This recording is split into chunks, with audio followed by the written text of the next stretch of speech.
My next guest is Dr. Almitra Berry. She is a recognized motivational speaker, author, podcast host, and consultant on the topic of culturally and linguistically diverse learners in America's K 12 educational system. Her works and research focus on equity and academic achievement for marginalized learners, particularly in the majority of color, low wealth, large and urban school districts.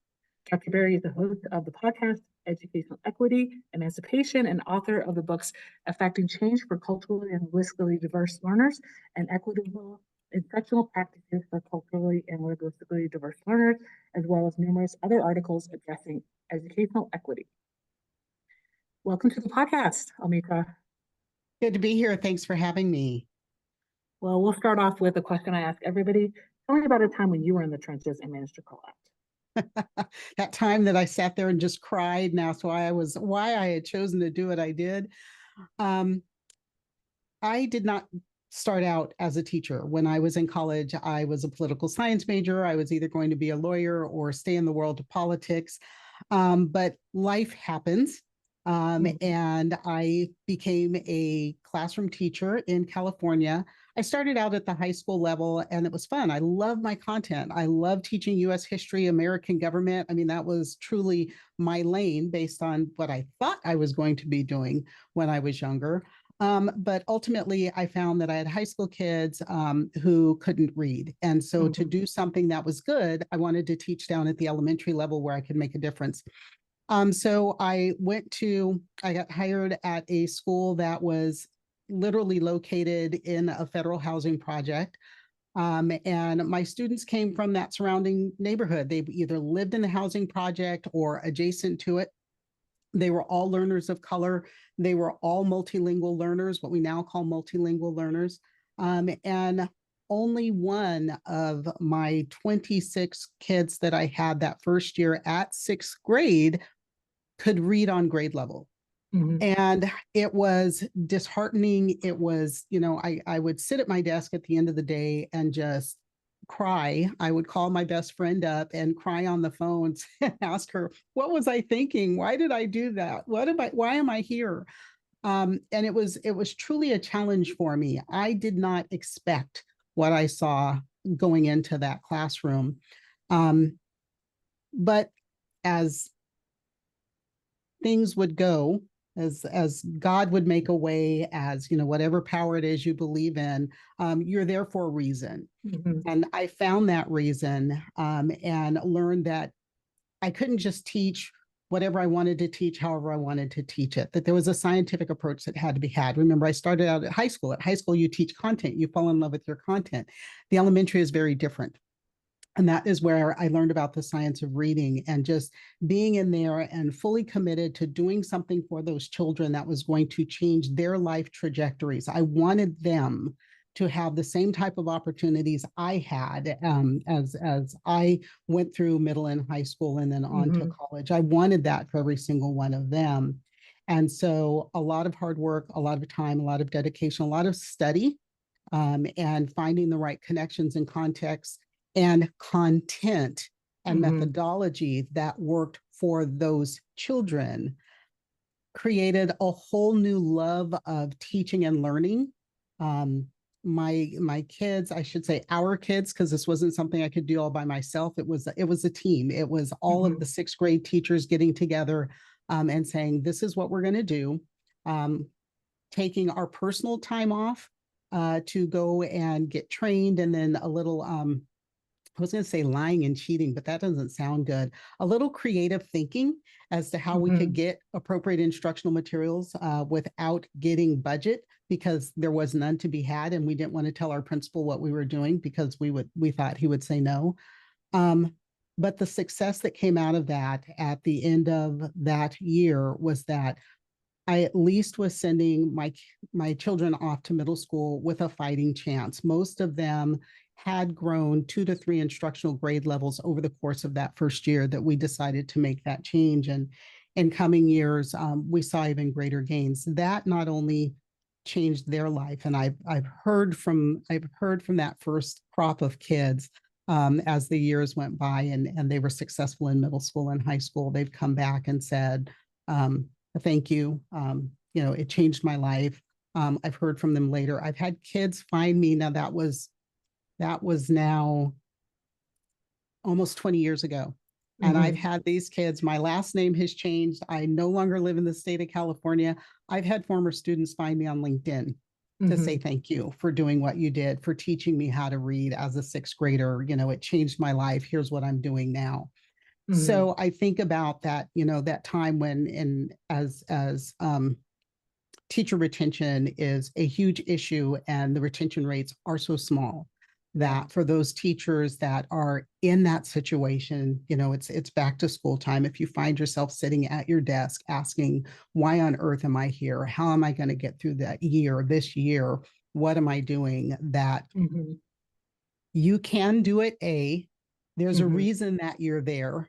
Be open to finding out what it is and know that in time, what you do will come back in the rewards of your learners achieving, growing, being successful. And even if they don't all come back and say thank you, one of them will sooner or later. And that is the one thing that makes it all worth it. Yeah, yeah. And it's great to like hear from those kids that many years later, right? And even if you change your name, them finding you, thanking you, that's what makes teaching worthwhile. So, you know, it's really important to think back to your why when you hear these stories that you gave. So, I mentioned a few of your books in the intro. So you've written multiple books, and we're focusing a lot on the multilingual learners in our conversation today, but few of books you've written are about transforming urban education and also the power of instructional equity. So if you want to just pick out a few maybe talking points from some of those books and what you would like listeners to know kind of about your writing. Sure. Well, I think the big idea, the first most important big idea about everything that I've written about is we use the term multilingual learner, right?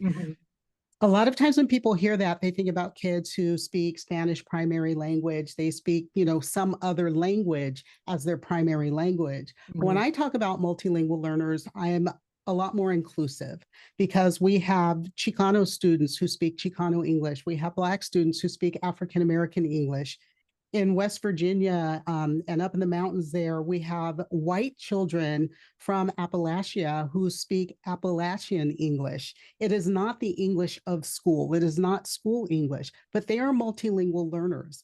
And when we recognize that their language that they come to school with is just as valuable as the language we use in the classroom, then we can adjust our instructional practices to reach and teach every single one of those children, not demeaning or denigrating their home language and their home culture, saying that it's lesser than the language we use at school, but treating them just the way we would treat a student who comes to school speaking Spanish or French or German or any other language that we might want to take a second language course in ourselves. They need that language to function in their home environment. But beyond that, their ability to navigate multiple languages and multiple cultures and to do it effectively improves their cognitive abilities. And our children who are multilingual are also generally better equipped to handle mathematics. Their brains process information differently and better than monolingual speakers. So my big, I think if there's nothing else I want people to understand right now is that multilingual learners aren't just your kids who come to school who fill out that home language survey and say, I speak Spanish at home, or I speak Farsi at home. They're every single child that walks through your door that comes from a linguistic culture other than school English. And I say school, not standard, because America, our English is not standard. At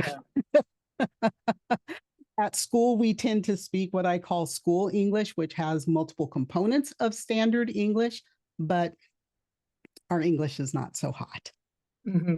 Yeah, I think our friends in Britain would criticize the English that we speak, right?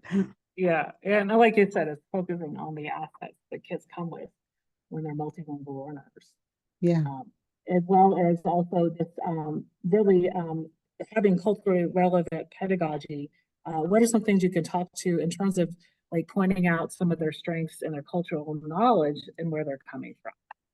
Well, I say all the time 3 things to do for each and every child, and that is to respect what they bring to school, to validate who they are and their lived experiences, and to affirm them, right? Mhm. To really state to that child, you are of value, you are worthy, what you come to school with is you, and to embrace that and be positive about it. So if we can respect, value, and affirm right off the top, that is that very first layer of even beginning to talk about culturally relevant pedagogy. Because if we can't do that piece, Mhm. then all of the sort of book sense that we might get doesn't go anywhere. Because if we don't believe those things in our heart about each and every child, you're going through the motions. Then equitable instruction or culturally relevant pedagogy is a checkbox item, and you cannot really get that unless you respect, validate, and affirm every single child in their culture and language.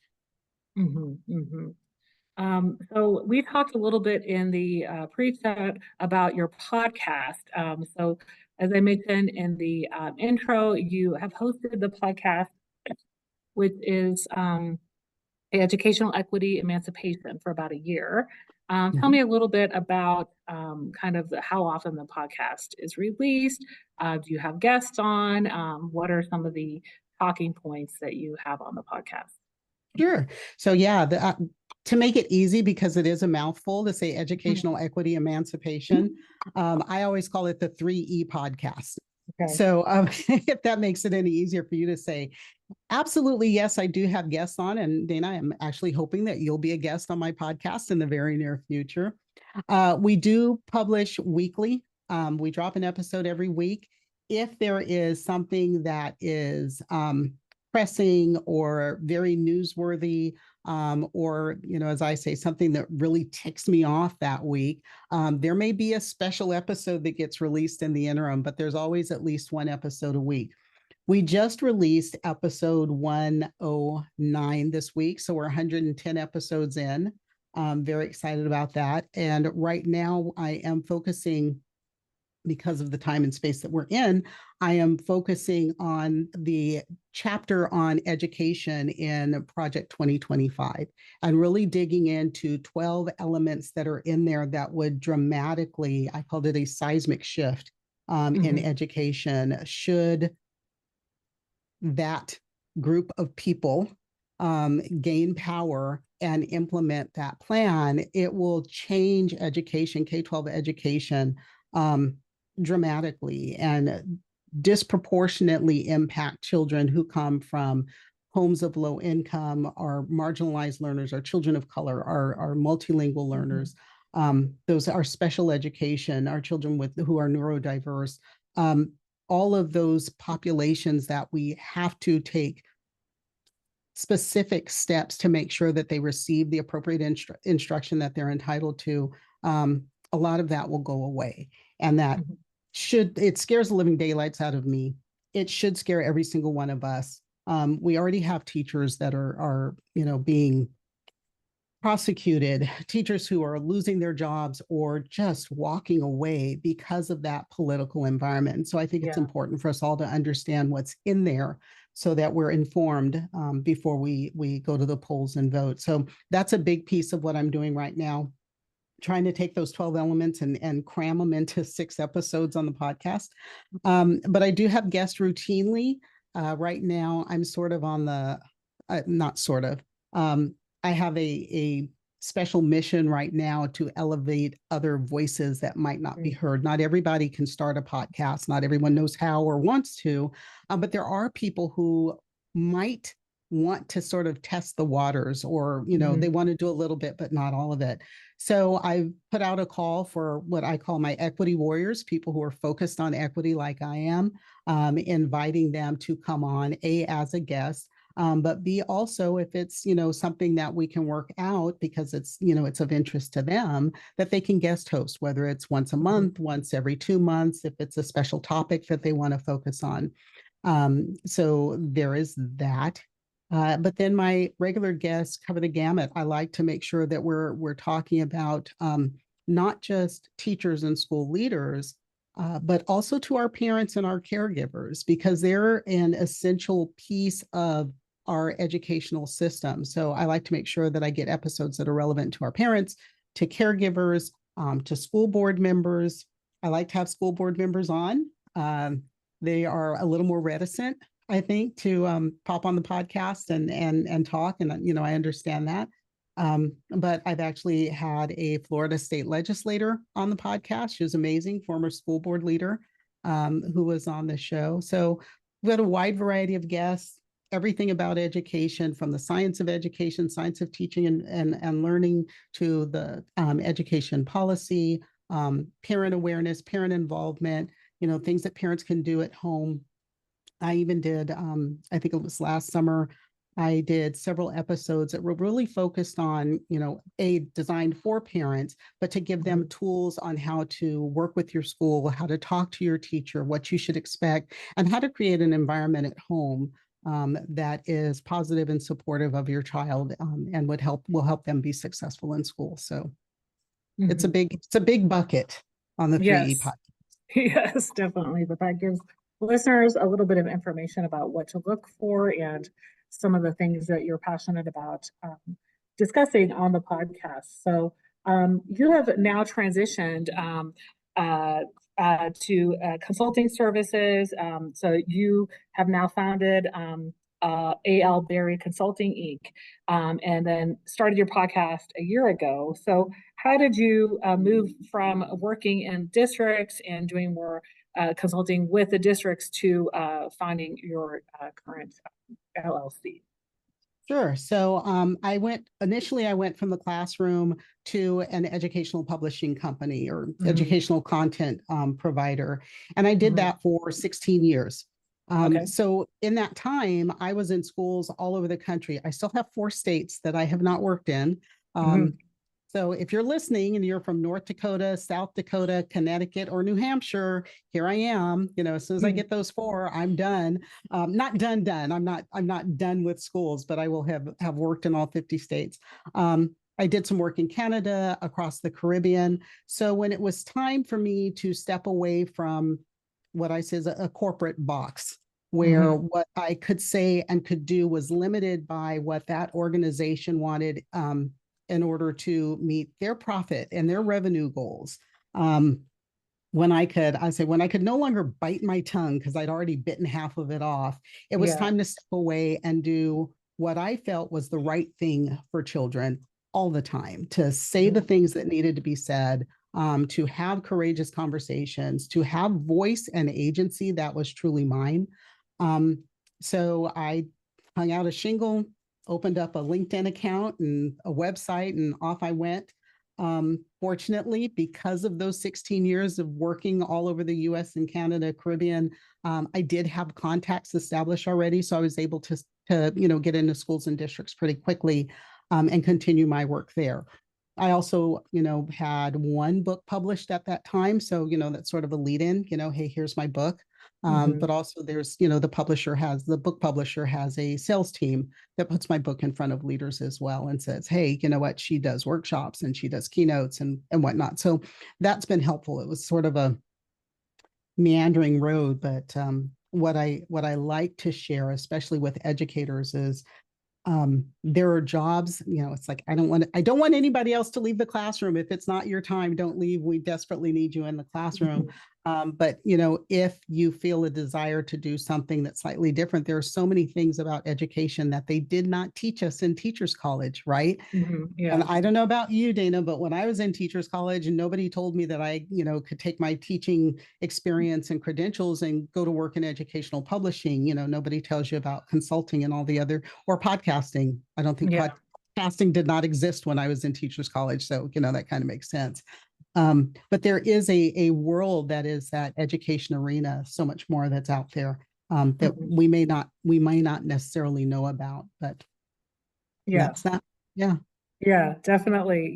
Like you've kind of run the gamut, working in schools and for a publisher, and now with your own LLC and podcasting, like, yeah, the world is opened up for people in education to do a lot outside of just the schools and the districts, but you Yeah, still worked with a lot of districts with the yeah. publishers. So you've done a lot of research also in terms of academic achievement in urban school districts.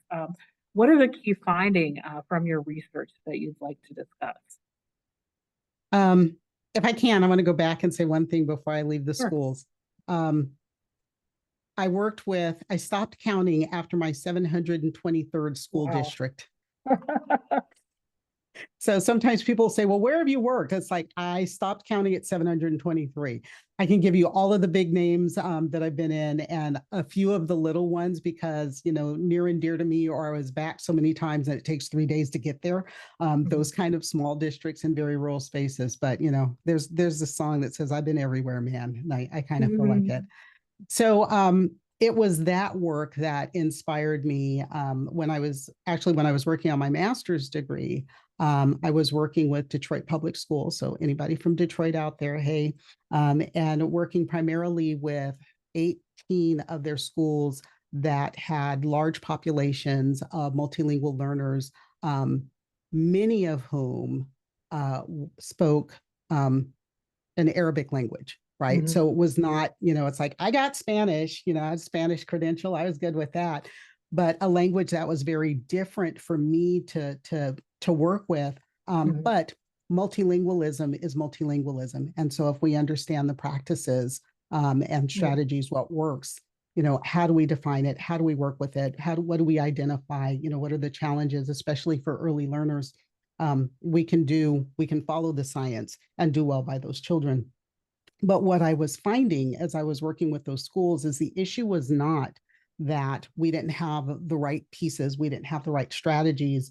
That part I could teach because I had those coaches, reading coaches that I worked with. I was doing reading first. So I could work with them. That part we could get. Our challenge wasn't that piece of it. The challenge that I saw, what was keeping our children, their children, kids in Detroit, from really being successful were issues of leadership at Mhm. the district level. So finishing up that thesis for my master's, all focused on reading practices, I just kept banging my head against the wall and saying the problem isn't the practice, the Yeah. problem is leadership. So I was sort of on a roll, and I thought if I stop after my master's, I'm never going to take a break. I'm never going to get the doctorate. So I just rolled right into it, still with that same concern. Now, Sure. how do we address, or what are the elements of leadership that really make a difference in student achievement? So all of my doctoral work focused on improving reading achievement and outcomes in majority of color, low wealth, large urban districts. Mhm. And what type of superintendent background is most effective in raising that achievement? Because Mhm. we look at a lot of things, but we don't always say, hey, this superintendent has this background and that there's a correlation between where they come from professionally and the outcomes that they achieve with their students. So I looked at 65 districts that met that criteria over a 10-year period. I didn't Mhm. spend 10 years working on the dissertation. Data is data, right? So we could pull Yeah. 10 years worth of data. Um, and following, because districts change superintendents so frequently, they were, in most districts, they were there for about 2.75 years as I round the numbers. But following them, and I'm not a statistician. I love that I could hire one to do that part of the work. It's like, here's all the data, you figure out how do Uh-huh. I want to analyze it after you run all that those statistical tests. But I looked at that superintendents that were educators first. They were teachers who became principals, and then superintendents. Those that had backgrounds in the military, those who were government officials, and I'm missing a category. That worked in business and nonprofits, right?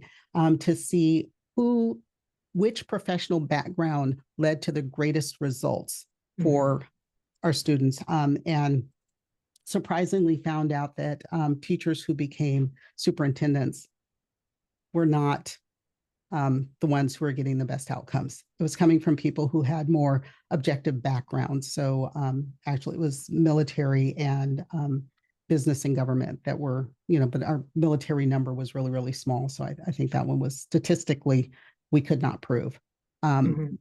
So, sort of begged another question.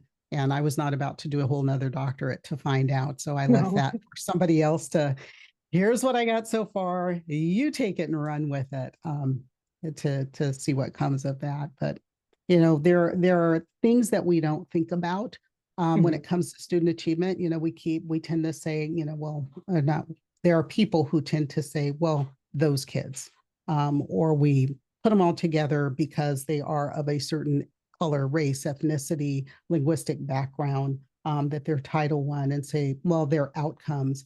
But the question really isn't about their outcomes. The question is, what's our mindset as teachers, as leaders, even as consultants who work with schools to change those outcomes through shifting our viewpoints and perspectives about them and what they can accomplish, and getting out of the way so that children can learn. Yeah, that's so important. That kind of ties into my next question about advice you'd give educators and leaders who want to become equity warriors in their own communities. Sure. Well, first I say, listen to my podcast, because I give you hints and tips and tricks all the time. I arm you, the greatest ammunition is information, right? So we can make informed decisions.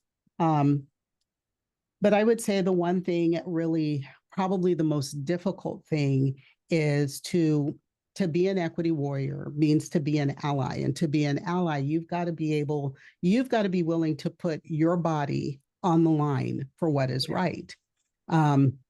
You can't be afraid to open your mouth and speak the truth to power. And, that I understand for many people, probably for most people, you're talking about your livelihood. If I open my mouth, what happens to me in my job? Will I still have a job? Will I be pushed out, encouraged out? Will I get a bad review or evaluation? That's sort of what's going to happen to me type thing. But there's a huge element of being brave. And not everyone is ready to be that brave, but there are things that you can do. You can like and repost on social media. So even if you're not ready to make it your voice and your body that's on the line, use your social media as your voice. Teachers do have, I just looked at something I did a while back, what are teachers' rights to free speech, to hand to someone. Can you hear me okay? Are you getting background noise? No, I can hear you. Okay. So however you can, whatever you can do, every little bit makes a difference. And for those who are, if you're really ready to step up and do something, reach out to me on social media. I'm happy to have a conversation or to help you elevate your voice. Yeah, so important to remember, you don't have to be super out there and everything, but every little thing makes a difference. Well, what's one thing you'd like listeners to remember from our conversation today? I'll go back to my big idea. Most of our kids are multilingual learners, and every single one of those children can be accomplished and at grade level or above grade level. Every single one of those children has the ability and opportunity to become whomever it is that they want to become later on in life. And so our job is to make that possible for them, not just possible, but probable for them. Yeah.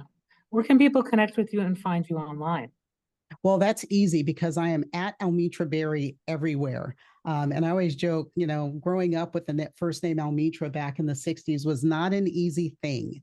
I was, nobody else had a name like me. And sometimes I hated it. And I wanted my name to be like, Betsy or something, something simple that everybody could pronounce. My teachers always butchered my name the first day of school.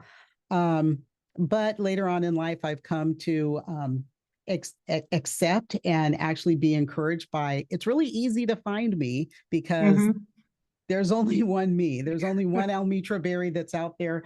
I think there are only 23 Almitras in the United States. I checked one time. It was an interesting task. So Facebook, LinkedIn, Threads, TikTok, Instagram. I am at Almitra Berry. I am not on X because Okay. X became a very unhealthy environment for people talking about the topics I talk about. So you can look for me everywhere else as at Almitra Berry.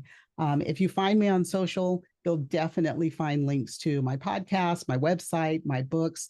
Books can be purchased anywhere. I know everybody is always a favorite of Amazon. So if you plug into Amazon or Barnes & Noble, plug Almitra Berry in there. My first book, Affecting Change for Culturally and Linguistically Diverse Learners, that's in its second edition. That one will pop up right away. My second book, the Classroom Strategies, Equitable Classroom Strategies for Culturally and Linguistically Diverse Learners, is on pre-order through Teacher Creative Materials. So if you have a TCM rep at your school site, they can take care of that for you. And then my third book is still in development. So that one will be on sociocultural languages, but don't look for that before 2026. Okay. Okay, sounds good. Well, I'll make sure I include the link to Amazon and your socials in the show notes. Thank you so much for being on my guest on the Out of the Trenches podcast today. It was a pleasure having you on and discussing culturally relevant pedagogy, equity, and our multilingual learners. Thanks, Dana. It was good to be here.